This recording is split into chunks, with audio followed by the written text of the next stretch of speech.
નમસ્કાર. પ્રસ્તુત છે અત્યારના મુખ્ય સમાચાર. આ વૈશ્વિક પ્રતિકૂળ સંકેતો અને ક્રૂડ ઓઇલના વધતા ભાવોના કારણે નવા સપ્તાહની શરૂઆતમાં ભારતીય શેર બજારના સૂચકાંક સેન્સેક્સમાં 630 પોઈન્ટનો કડાકો અને નિફ્ટીમાં 150 પોઈન્ટના ઘટાડા સાથે કામકાજ. રાષ્ટ્રપતિ દ્રૌપદી મુર્મુ આજે ચિસિનાઉમાં મોલ્ડાવાના રાષ્ટ્રપ્રમુખ માયા સેન્ડુ સાથે પ્રતિનિધિમંડળ સ્તરની વાટાઘાટો કરશે. 13મી ઓગસ્ટ સુધી ચાલનારા સંસદનું ચોમાસું સત્રનો આજથી આરંભ. લોકસભાના અધ્યક્ષ ઓમ બિરલાએ સાંસદોને બંધારણની ગરિમા તેમજ સંસદીય પરંપરાઓ અને શિષ્ટાચારનું પાલન કરીને સહયોગની ભાવના સાથે સંસદની કાર્યવાહીમાં ભાગ લે તેવી આશા વ્યક્ત કરી.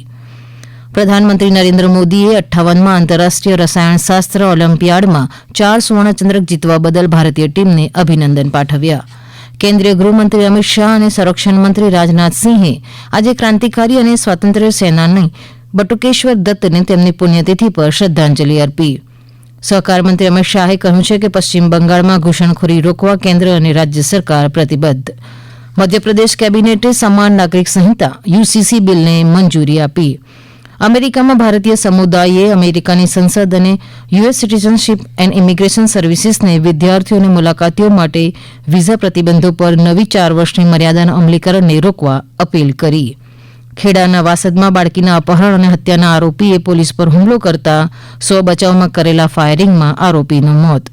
અમદાવાદની એક સોસાયટીમાં દીપડો ઘૂસી આવતા લોકોમાં ભય. વન વિભાગે દીપડાની શોધખોળ હાથ ધરી. અમદાવાદના વસ્ત્રાલમાં ફટાકડાની ફેક્ટરીમાં વિસ્ફોટની તપાસ માટે વિશેષ તપાસ દળ એસઆઈટીની રચના.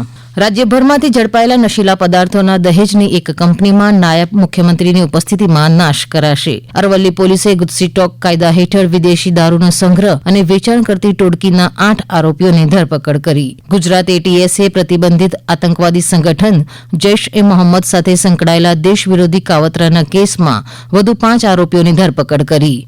ભાવનગરના વલ્લભીપુર તાલુકાના મેલાણા ગામે 6 વર્ષના બાળકનું ચાંદીપુરા વાયરસના સંક્રમણના કારણે મોત નીપજ્યું. સવારે 6 થી 8 કલાક દરમિયાન રાજ્યના 48 જિલ્લાઓમાં વરસાદ. સૌથી વધુ વરસાદ નવસારીના જલાલપુરમાં 6 ઇંચ વરસાદ ખાબક્યો અને આર્જેન્ટિનાને 1-0 હરાવી સ્પેન ફિફા વર્લ્ડ કપનું ચેમ્પિયન બન્યું. હવે પછી આપ 11 વાગ્યે મુખ્ય સમાચાર સાંભળી શકશો. નમસ્કાર.